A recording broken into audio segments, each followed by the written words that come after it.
तो मित्रों आपने चैप्टर नंबर 15 संभावना में उदाहरण नंबर 12 तरफ आगे बढ़ीए। उदाहरण नंबर 12 ની રકમ જોઈએ। શું કીધું કે પુઠ્ઠાની એક પેટીમાં રાખેલા 100 ખમીસ પૈકી 88 ક્ષતિ રહિત છે। ખમીસ એટલે પહેરવાનું એક કપડું થશે। રેડી, એ પેલા ક્લિયર કરી દઈએ કે પેટીમાં રાખેલા છે।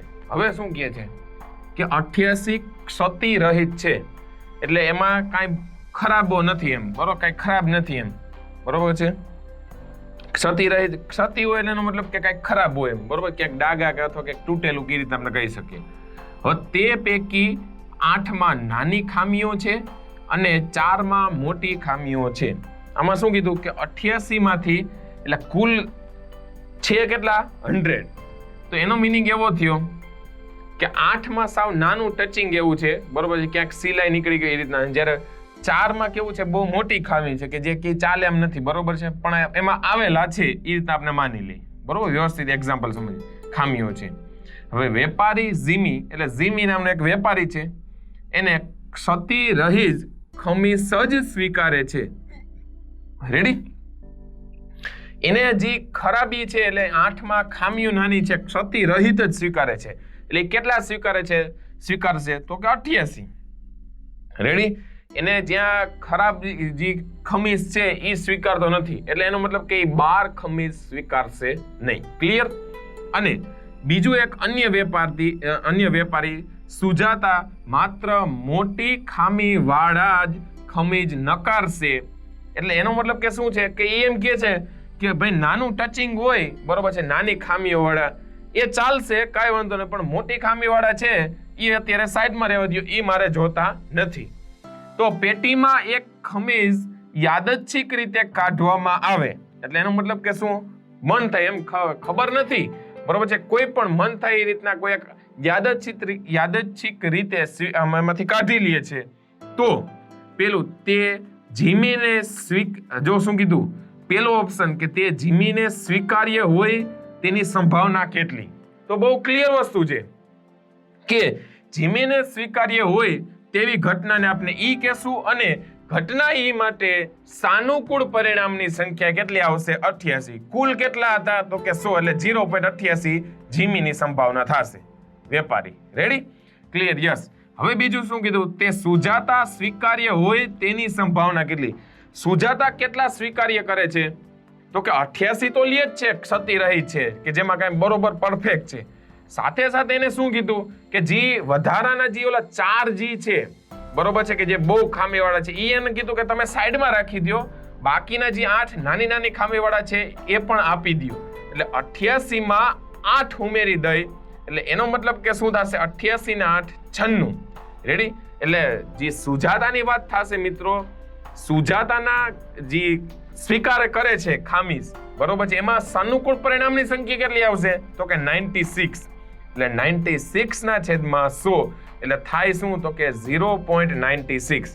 હવે તમને એમ થાય મિત્રો કે આ બંને ઘટનાનો જો હું સરવાળો કરું, પણ હકીકતમાં જોવો આ બંને પ્રાથમિક ઘટના નથી। રેડી, પ્રાથમિક ઘટનાને કહી જ ન શકાય, કેમ તો કે બંનેનો સરવાળો કરો જી 0.88 0.96 તો એક કરતા વધી જાય। રેડી, એટલે જો એ રીતના વિચારવા માંગતા હોય તો એ આપણે અહીંયા શક્ય છે નહીં। રેડી, તો હવે આપણે આને સ્ટાર્ટ કરીએ। રેડી, અહીં શું આવશે, 100 ખમીજ ધરાવતી એક પેટીમાં એક ખમીજ 100 ખમીજ ધરાવતી પેટીમાંથી એક ખમીસ યાદચ્છિક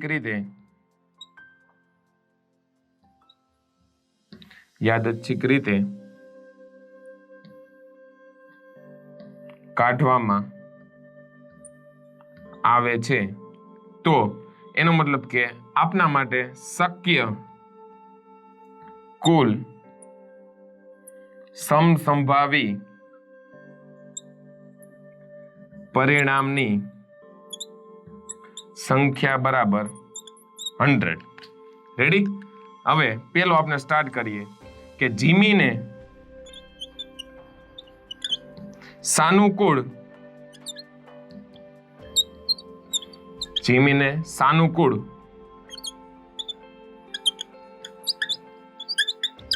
પરિણામોની સંખ્યા બરાબર 88. આથી જીમીએ સ્વીકાર્ય જીમીને સ્વીકાર્ય હોય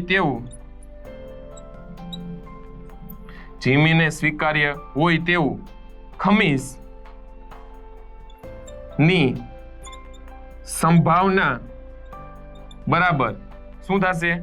ઘટના ઈ માટે સાનુકૂળ પરિણામોની સંભાવના કેટલી હતી? 88 ના છેદમાં 100 બરાબર 0.88. એટલે જીમીએ જે ખમીસ સ્વીકારેલું હોય પેટીમાંથી બરોબર એની સંભાવના આવશે 0.88. હવે આપણે વાત કોની કરવાની છે કે જે બીજો વેપારી છે સુજાતાની. ત્યારબાદ હવે સુજાતાને સાનુકૂળ પરિણામની સંખ્યા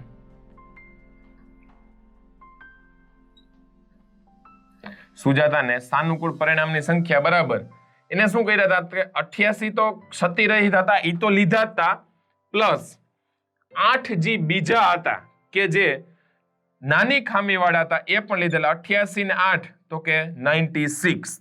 રેડી? તો તેવી આપણે શું કહેશું એ ઘટનાને કોઈ પણ આપણે આર કહી દે કે જે વાત કરવી બરોબર છે. તેથી